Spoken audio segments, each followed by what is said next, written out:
বিসমিল্লাহির রহমানির রহিম। আসসালামু আলাইকুম ওয়া রাহমাতুল্লাহ। প্রিয় শিক্ষার্থীবৃন্দ, আবারও স্বাগতম নতুন একটি ভিডিওতে। তবে মূল পর্বে যাওয়ার আগে বরাবরের মতো রিকোয়েস্ট, চ্যানেলটি সাবস্ক্রাইব করেন, চ্যানেলের সঙ্গে থাকো যাতে নতুন ভিডিও আপলোড করলে তোমরা সহজে নোটিফিকেশন পেয়ে যাও। প্রিয় শিক্ষার্থীবৃন্দ, আজকে আমরা অনুপাতের 3টি সমস্যা ও সমাধান নিয়ে আলোচনা করব।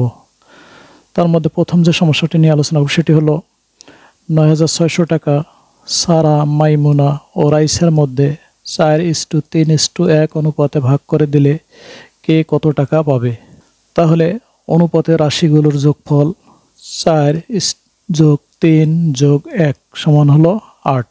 কারণ হলো এখানে অনুপাত হলো 3টি। যখন 2-এর বেশি থাকবে তখন অনুপাতের রাশিগুলো কথাটি আমরা লিখব, আর যদি 2টি থাকে তাহলে অনুপাত দ্বয় লিখব। দ্বয় মানে হলো 2। কাজেই 3টি অনুপাত যোগ করলে 8 হয়।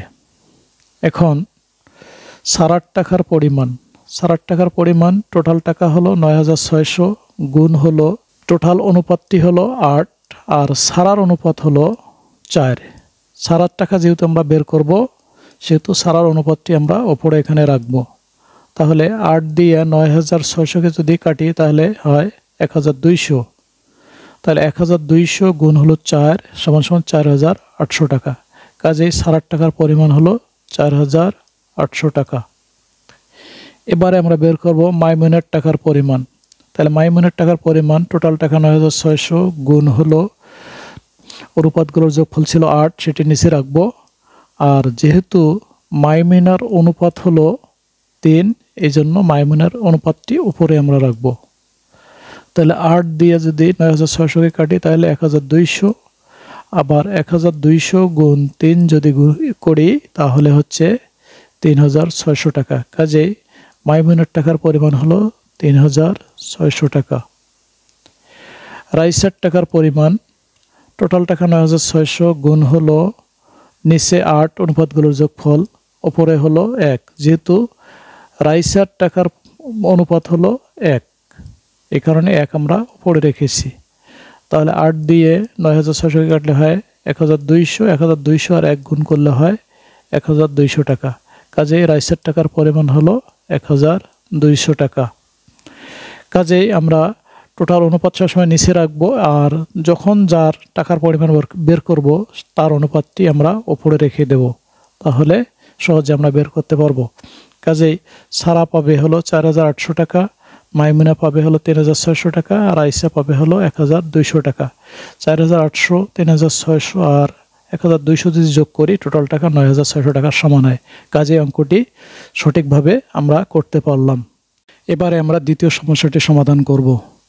ক/খ সমান 4:7, খ/গ সমান 10:7 হলে ক/খ/গ নির্ণয় করো।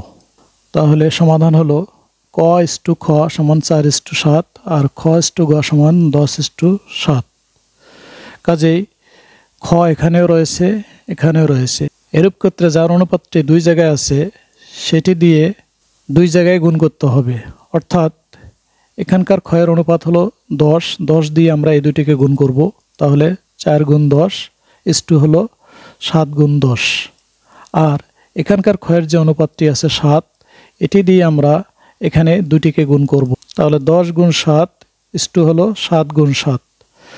তাহলে 4 আর 10 গুণ করলে 4×10 = 40, আর 7 আর 10 গুণ করলে 7×10 = 70। এখানে একইভাবে 10 আর 7 গুণ করলে 7×10 = 70, আর 7 আর 7 গুণ করলে 7×7 = 49। কাজেই ক/খ/গ সমান হলো 40 হলো 70 হলো 49।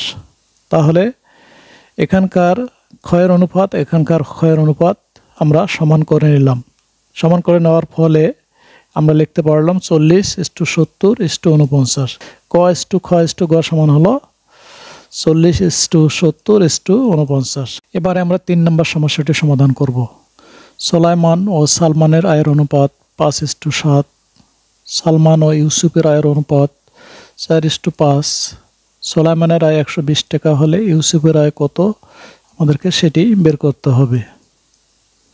তাহলে সুলাইমান ও সালমানের আয় অনুপাত হলো 5:7 আর সালমান আর ইউসুফের আয়ের অনুপাত হলো 4:5, অর্থাৎ 4:5।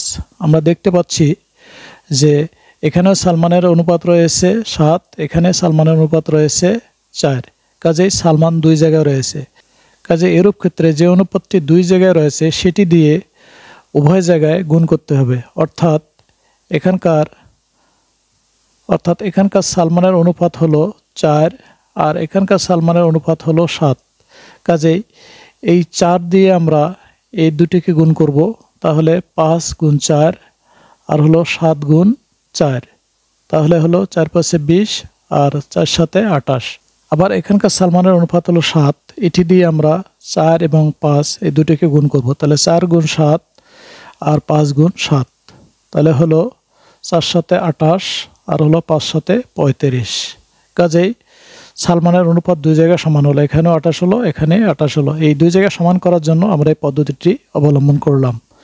কাজেই সুলাইমান, সালমান ও ইউসুফ 3 জনের অনুপাত হলো 20:20 হলো 28:28 হলো 35:35। কাজেই সুলাইমান, সালমান এবং ইউসুফ হলো 20:28:35। এখন আমরা ধরি সুলাইমান ও ইউসুফের আয় 20x আর হলো 35x, কারণ সুলাইমান হলো 20 অনুপাত আর হলো ইউসুফ হলো 35 অনুপাত, এজন্য দুটার সাথে আমরা x ধরে নিলাম, 20x আর হলো 35x। তাহলে এখানে দেওয়া আছে যে সুলাইমানের আয় 120 টাকা, তাহলে আমরা লিখতে পারি প্রশ্ন মতে 20x সমান হলো 120। এখানকার 20 দিয়ে আমরা 120কে ভাগ করব, কেন? কারণ হলো এখানে 20 আর x গুণ অবস্থা আছে, কাজে ডান দিকে নিয়ে আসলে ভাগ হবে। কাজে 120কে যদি 20 দিয়ে ভাগ করি তাহলে কাটাকাটি করলে হয় 6 × 20 = 120। কাজেই x = হলো 6। যেহেতু আমরা x এর মান বের করলাম সেহেতু ইউসুফের টাকার পরিমাণ আমরা ধরছি 35x, তাহলে ইউসুফের আয় কত? তাহলে 35x = 35 গুণ হলো 6, যেহেতু x এর মান 6, তাহলে 35 আর 6 যদি গুণ করি তাহলে 210 টাকা হয়। কাজেই ইউসুফের টাকার পরিমাণ হলো 210 টাকা। প্রিয় শিক্ষার্থীবৃন্দ, আশা করি বিষয়টি তোমরা বুঝতে পেরেছো। আজকের ভিডিওটি এ পর্যন্তই। ভিডিওটি ভালো লাগলে please don't forget to like, share and comment. দেখা হবে তোমাদের সাথে পরবর্তী ভিডিওতে। আল্লাহ হাফেজ।